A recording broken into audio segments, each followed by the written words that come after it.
They say every village has one story that refuses to die. One story that drifts through the air like smoke from a forgotten fire. In Okuru, my village, that story belongs to a girl named Amina. I wasn't close to her, not really. But I saw her almost every day, standing by her wooden stall, frying fish and plantain, her face calm like the evening river. People swore her food tasted different. Some said she used magic. Others said she just knew flavor in ways the rest of us never could. But I know what I saw. And if you listen, I'll tell you how it all began, how the smell of fried fish turned into the scent of something not quite human. Amina Okeke came to Okuru 3 years ago. No one knew where she came from. She rented a tiny hut near the river and opened a food stall beside it junction, the busiest part of the village. Every afternoon, the smoke from her fire danced into the air, carrying a smell that could stop even a passing truck driver. The way she handled her food, gentle, patient, almost sacred, made people watch in silence. And when they tasted it, something shifted. Some said they felt lighter. Others claimed they remembered forgotten dreams. It wasn't just good food. It was different. Amina's fried fish glowed slightly golden even under dim light. People asked for her secret. She'd only smile and say, "It's the oil. I change it every night." But anyone who watched her closely noticed something strange. She never threw the old oil away. At the end of each day, when the market quieted and the last smoke faded, she would pour the oil into a small black clay pot and walk home, barefoot, through the dust. Some thought it was superstition. But others whispered, "She's feeding something." Soon, Amina's fame grew too bright for comfort. Other food sellers at Ik Junction began to suffer.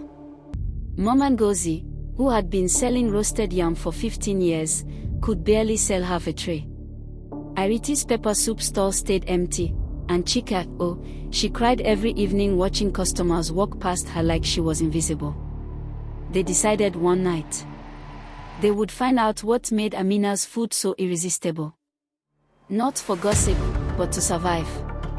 So, under a full moon, they followed her home. I wasn't with them that night, but Chika told me what happened before she stopped speaking altogether. Amina walked through the narrow bush path to the riverbank, carrying her clay pot. The moonlight shimmered on the surface of the water, and the night was so silent you could hear your own heartbeat. She knelt down, opened the pot, and began to whisper. They said the river rippled, as if it was listening. Then, she dipped her hand into the water, and when she lifted it, the oil glowed like liquid sunlight. That's when Amina turned, her eyes calm, and said, "You shouldn't watch what you can't taste." By morning, Mama Ngozi had lost her voice. Iriti forgot her own daughter's name.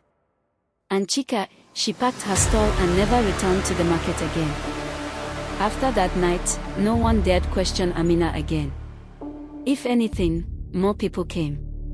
Her food tasted even better, warm, alive, unforgettable.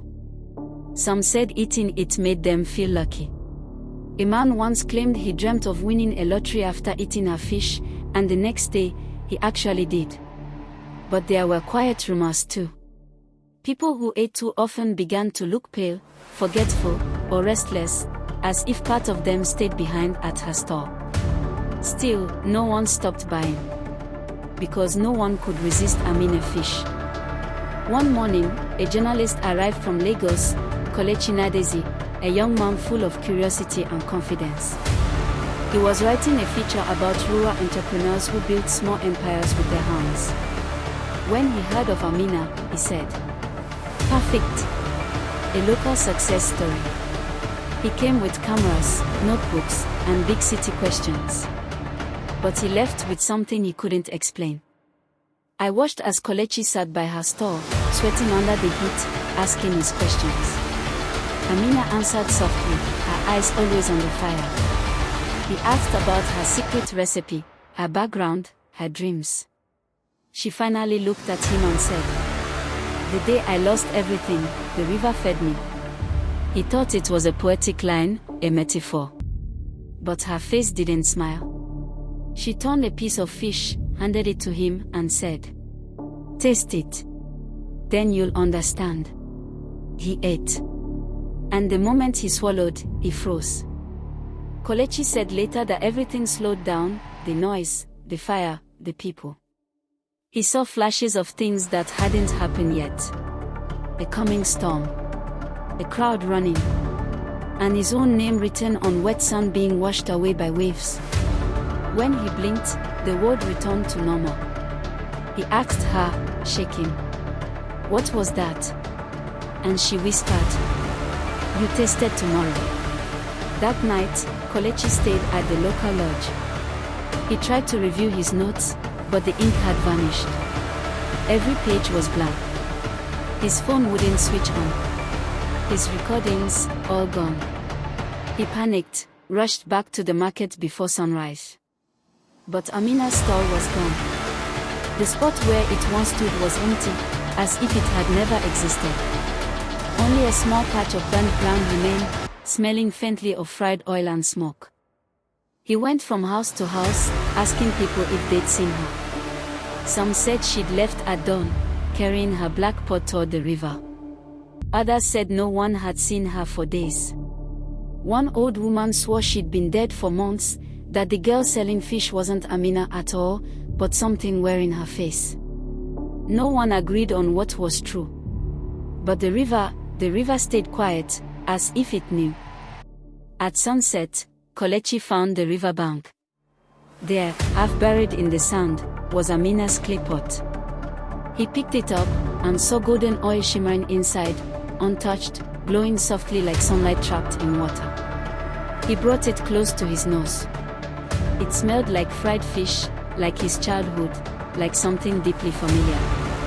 He almost tasted it, but then a soft voice whispered, "Be careful, Kelechi. The river remembers who tastes from it." He turned. No one was there. When he looked back, the pot slipped from his hand and shattered. The oil seeped into the sand, disappearing without a trace. The next morning, Kelechi left Okuru. He never published his story. But sometimes, people see him standing near the riverbank, staring into the water, like he's waiting for something that was promised to him long ago. And sometimes, at dusk, the villagers swear they smell fried fish drifting through the air, though no fire burns, and no one is cooking. Some say Amina became part of the river. Others say she's still around, selling food somewhere else, to people who haven't yet learned the taste of tomorrow. So tell me, what do you think really happened to Amina? Was she blessed, cursed, or just someone who discovered something the world wasn't ready to taste? Leave your thoughts in the comments below, because sometimes, the truth hides between what we taste and what we choose to believe. If you like this story and would love to see more like it, hit the like and subscribe button. And please, share this story with someone you care about. Who knows, maybe they'll dream of Amina tonight.